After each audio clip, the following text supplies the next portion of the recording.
Imagine burning fat while barely moving, just by sending your body one simple, precise hormonal signal correctly. Most people think starving harder and training longer automatically melts fat away faster than anything else could. But your body isn't a calculator counting calories. It's a communication system, constantly listening for danger or safety. Every workout you choose while fasting becomes a message, and the wrong message can sabotage everything instantly. Today, you'll discover exactly which exercises unlock fat burning and which ones secretly force your body into panic mode. By the end, you'll understand why your exhausted neighbor walking their dog burns more fat than gym warriors. When you begin fasting, your body doesn't instantly transform into a flawless fat-burning machine overnight. It needs time. As insulin slowly drops and your last meal's energy fades, your cells realize something important has changed. A powerful internal signal activates, and its name is AMPK, your body's strictest financial energy manager, watching closely. Picture AMPK as an accountant reviewing your cellular budget, deciding exactly where every unit of energy goes next. When food supply looks low, AMPK immediately issues an order: stop wasting glucose, open the emergency fat reserves now. That emergency reserve is stored body fat, patiently waiting for the right signal to finally get released. This is precisely why fasting creates such a powerful, favorable environment for burning stubborn stored fat efficiently. But here's the critical twist nobody tells you. This environment is incredibly fragile and easily disrupted by mistakes. Exercise at the right intensity and everything flows smoothly. Fat gets released and burned exactly as intended. Push too hard, and that fragile fat-burning signal instantly gets hijacked by a completely different survival response. While fasting, your body naturally prioritizes saving energy and burning fuel, not building brand new muscle tissue. When AMPK activates strongly, it behaves like a stern manager, saying, "We're saving resources, no new construction today." Meanwhile, another signal called mTOR desperately wants to build muscle, like an eager construction crew ready to work, but AMPK interrupts firmly, saying, "Wait, we'll build later, once materials and food become genuinely available again." This doesn't mean fasting instantly destroys your muscles, but it does change your smartest possible training strategy completely. The real goal isn't forcing maximum muscle growth, it's burning fat while carefully protecting the muscle you already built. Your fasted workout should whisper to your body, "These muscles matter, please don't break them down unnecessarily." But it shouldn't scream loud enough to trigger stress, forcing your body to sacrifice muscle for emergency fuel. Now let's discuss the single most important concept in this entire conversation, something called the cortisol ceiling. Cortisol gets unfairly labeled the villain stress hormone. But honestly, cortisol itself isn't inherently bad or dangerous. A moderate morning dose actually helps you feel alert, awake, and genuinely ready to conquer your day. While fasting, cortisol naturally rises slightly higher than normal because your body actively searches for available energy. Problems begin the moment you add exercise that's too intense, too long, or simply too stressful. Suddenly, cortisol crosses above its safe ceiling, and everything about your fat-burning strategy changes instantly. Picture cortisol as a building's fire alarm. Ringing softly keeps everyone alert and calmly moving forward. But when that alarm screams uncontrollably loud, the entire building switches immediately into full emergency mode. Your body behaves identically. Once cortisol crosses that threshold, exercise stops being a smart fat-burning signal. Instead, your body interprets that workout as genuine danger, an actual survival situation requiring immediate protection. When your body senses danger, it prioritizes protecting stored energy over improving your physique or burning fat. So while fasting, stop asking how many calories this workout burns and start asking something smarter instead. Ask yourself honestly, does this specific workout push me dangerously above my personal cortisol ceiling today? Now, Let's expose two popular exercises that backfire spectacularly when performed incorrectly during a fasted state. The first shocking culprit might genuinely surprise you: high-intensity interval training performed on a completely empty stomach. HIIT gets worshipped as fat-burning royalty: fast, intense, sweaty, leaving you feeling absolutely unstoppable afterward. But in a fasted state, your body operates completely differently than it does after eating a proper meal. With glycogen critically low and glucose barely available, HIIT demands energy far faster than your body can supply. Your fat-burning system simply cannot deliver fuel at that emergency speed HIIT desperately requires right now. So your body panics and calls cortisol onto the stage, urgently mobilizing energy from wherever it's available. Here's the painful problem. Cortisol doesn't gently whisper, "Burn fat." It screams, "Find fast fuel immediately." Your body may start converting precious amino acids into glucose, meaning muscle tissue becomes emergency fuel instead. You believed you were attaching stubborn belly fat, but secretly your body was sacrificing valuable muscle tissue instead. HIIT itself isn't fundamentally bad, but HIIT combined with fasting often represents catastrophically poor timing decisions. The second dangerous culprit is cardio that stretches far too long while your stomach remains completely empty. Brisk walking or gentle cardio genuinely helps your body, but extending it recklessly changes everything dramatically. Push that session toward 45 or 60 minutes fasted, and cortisol gradually accumulates like a slow leak. Initially, this feels harmless and manageable, but eventually that quiet leak floods the entire room completely. Here's the cruel paradox nobody warns you about.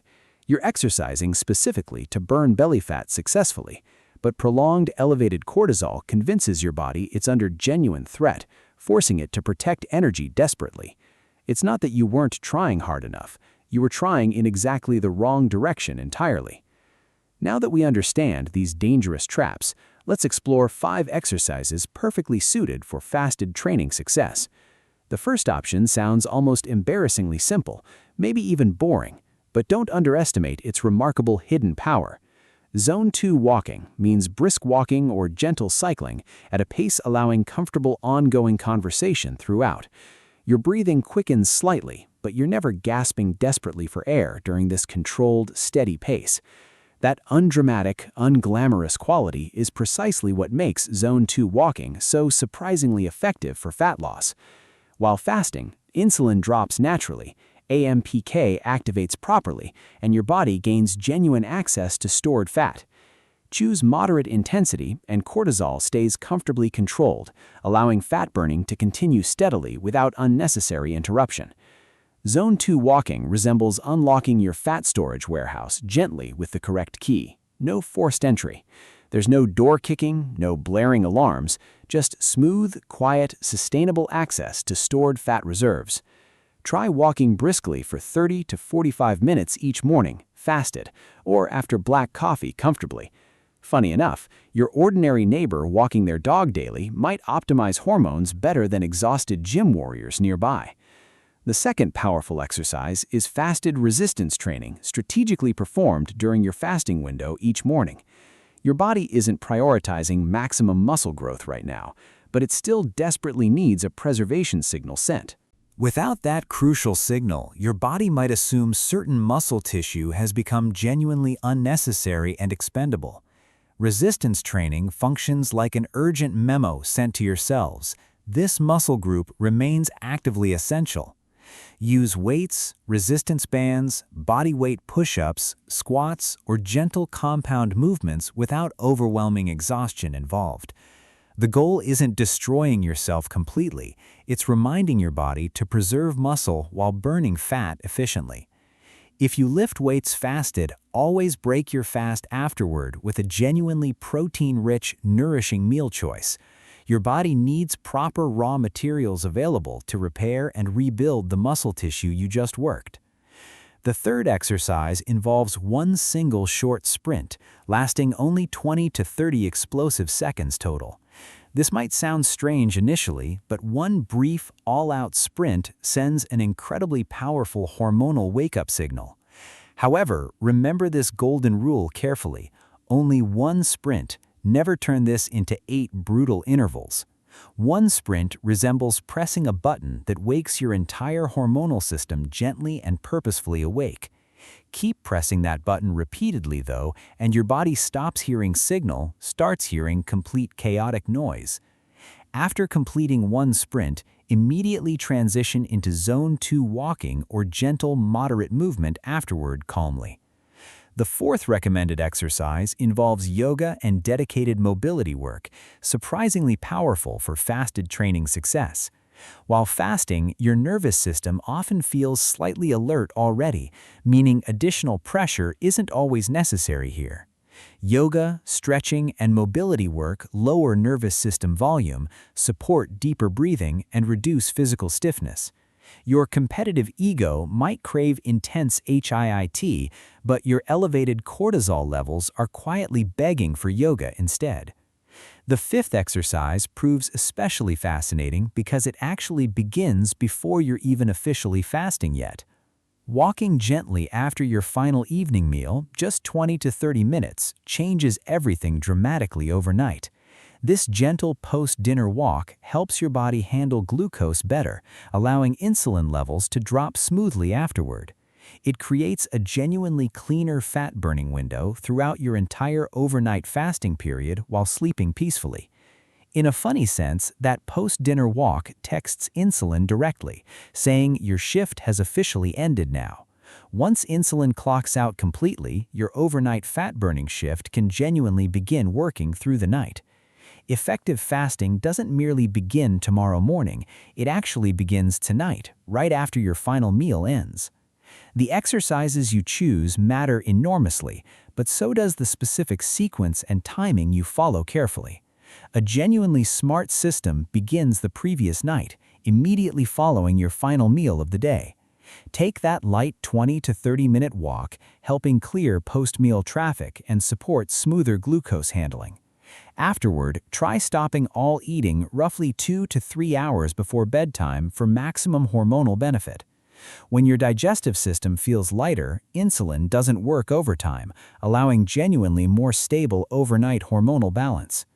Stop only asking which workout tomorrow morning requires, start asking how tonight prepared your body for burning.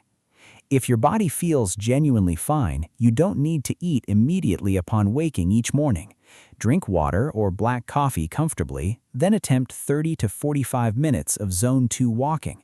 This extends your fat-burning window meaningfully after a long night without forcing your body into panic. Once properly adapted, you might add one short 20 to 30-second sprint before your walk optionally. Choosing fasted resistance training instead, always remember this crucial rule immediately following your completed workout session. Break your fast afterward with a genuinely protein-rich meal: eggs, fish, lean meat, or Greek yogurt. Whey protein, tofu, or other quality protein sources work wonderfully here, supporting proper muscle repair afterward. You already sent the muscle preservation signal through training, now send the actual repair materials through protein. Let's quickly summarize exactly what to avoid, preventing fasting from accidentally becoming an excessive stress signal instead. First, avoid intense HIIT sessions during genuinely deep fasting periods, especially when energy reserves run critically low. HIIT isn't inherently bad if you've eaten properly, slept well, recovered fully, and timed things correctly. But with an empty stomach and critically low glycogen, intense HIIT pours gasoline directly onto your cortisol alarm. You don't need to hate HIIT completely, just place it thoughtfully within the right physical state entirely. Second, avoid stretching cardio sessions too long while your stomach remains completely and genuinely empty throughout. Light to moderate walking for 30 to 45 minutes keeps your body comfortably within a steady zone. Stretch that duration too long, especially after poor sleep or high stress, and everything shifts dramatically wrong. Your smart fat-burning walk suddenly transforms into an exhausting endurance test that genuinely panics your body. Third, Never break your fast with a sugar-heavy meal after hours of careful, disciplined fasting effort. After extended fasting and exercise, your body becomes remarkably sensitive to whatever food you introduce first. Starting with pastries, fruit juice, or sugary cereal spikes insulin sharply, slamming your fat-burning window shut instantly. A genuinely smarter approach involves breaking your fast with protein, fiber, healthy fats, and modest, smart carbohydrates. You worked incredibly hard opening that fat-burning door. Don't slam it shut with reckless sugary choices. Ultimately, the most crucial lesson here involves understanding that fasting never requires training harder, longer, or suffering more. It requires training genuinely smarter because your body responds precisely to signals, never simply to raw effort. While fasting, choose exercise that comfortably stays below your personal cortisol ceiling, protecting your hard-earned muscle tissue. Choose Zone 2 walking to gently unlock your fat storage door without triggering unnecessary internal alarm systems. Choose resistance training to remind your body that your muscles remain genuinely essential and worth preserving carefully. Choose one short sprint to create powerful hormonal signals without descending into complete chaotic hormonal confusion. Choose yoga or mobility work to calm your nervous system while supporting deeper recovery and reduced stiffness. And choose a gentle walk after your final meal, preparing tomorrow's fat burning before morning even arrives. Meanwhile, stay genuinely cautious around two common traps: fasted HIIT sessions and excessively long fasted cardio workouts. These aren't inherently harmful choices, but wrong timing convinces your body it's facing genuine, immediate physical danger. You never need to punish your body relentlessly to successfully burn stubborn, stored fat over time. You simply need to send precisely the right signal at exactly the right moment, consistently every single day. When you master this simple approach, your body finally understands exactly when to burn fat safely. It learns when to protect muscle carefully and when to recover intelligently between challenging training sessions. If you've ever pushed through fasted HIIT or endless cardio, yet your stubborn belly fat wouldn't budge, you're not alone. Think carefully about which exercises you currently choose while fasting and whether they're truly helping you. The difference between working incredibly hard and working genuinely smart often comes down to precise, deliberate timing. Your body isn't fighting against you. It's simply waiting patiently for the correct signal to arrive. Send that signal correctly, consistently, and watch as your fasting finally delivers the results you deserve.